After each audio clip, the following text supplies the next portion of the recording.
നമുക്കിന്ന് മാമ്പഴ പുളിശ്ശേരി ഉണ്ടാക്കാം. അതിന് ഞാനൊരു ഇത്തിരി മീഡിയം, കുറച്ച് വലിയ മാങ്ങയാണ്, ഒരു 4 മാങ്ങ എടുത്തിട്ടുണ്ട്. അതിന് ശേഷം ഒരു മൂടി തേങ്ങ, അതിന് കുറച്ച് ജീരകം, 2 പച്ചമുളക്, പിന്നെ നമുക്ക് ഇത് താളിക്കാനായിട്ട് ആവശ്യമുള്ളത് ചെറിയ ഉള്ളി, കറിവേപ്പില, 2 വറ്റൽമുളക്, അതിനാവശ്യമുള്ള തൈര്. ഇനി ഞാനിത് ഈ മാമ്പഴം മൺചട്ടിയിലാണ് വെക്കാൻ പോണത്. അതിൽ വെള്ളം ഒഴിച്ചിട്ട് കുറച്ച് ഉപ്പും മഞ്ഞപ്പൊടിയും ഇട്ടിട്ട് നന്നായി വേവിച്ചെടുക്കുക.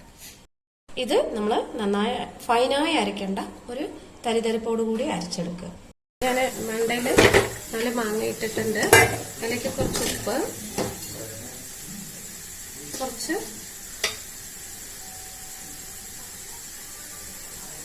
ഒരു ഗ്ലാസ് വെള്ളം ഒഴിച്ചിട്ടുണ്ട്.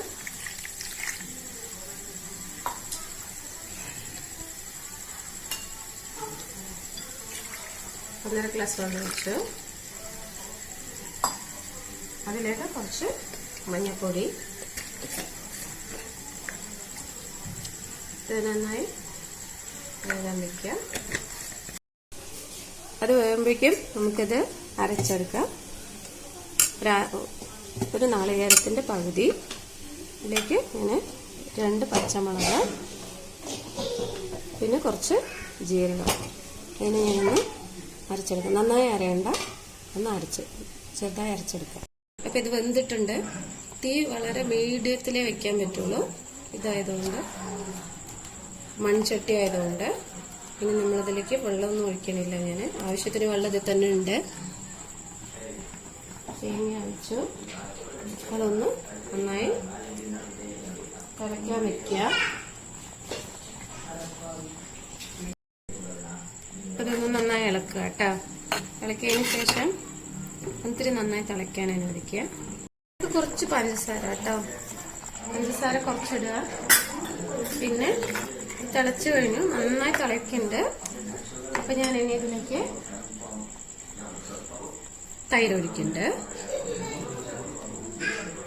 ഇനി ഇത് മൺചട്ടി ആയതുകൊണ്ട് നല്ല ചൂടുണ്ടാവും. അപ്പം തിളപ്പിക്കണ്ട, തൈര് പിരിഞ്ഞു പോകും.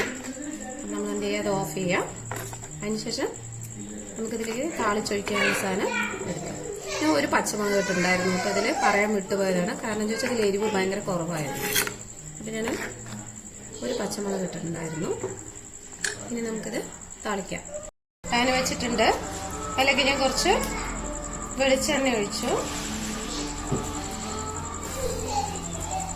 വെളിച്ചെണ്ണ നന്നായി ചൂടായ ശേഷം ഇതിലേക്ക് കടുക്,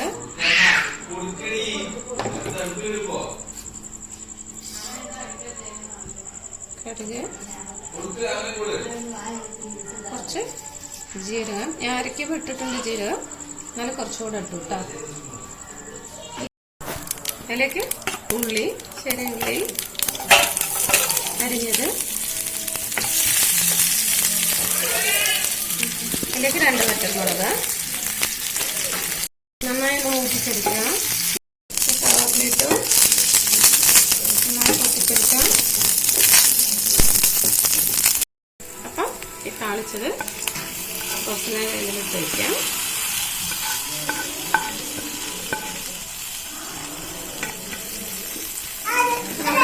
മാമ്പഴപ്പുളിശ്ശേരി റെഡി ആയിട്ടുണ്ട്. താളിച്ചത് ഇതിലിട്ടിട്ടുണ്ട്. അത് ഒരു കുറച്ച് സമയം കഴിഞ്ഞിട്ട് ഇളക്കുക. എന്നിട്ട് സെർവിങ് ഡിഷിലേക്ക് എടുക്കുക.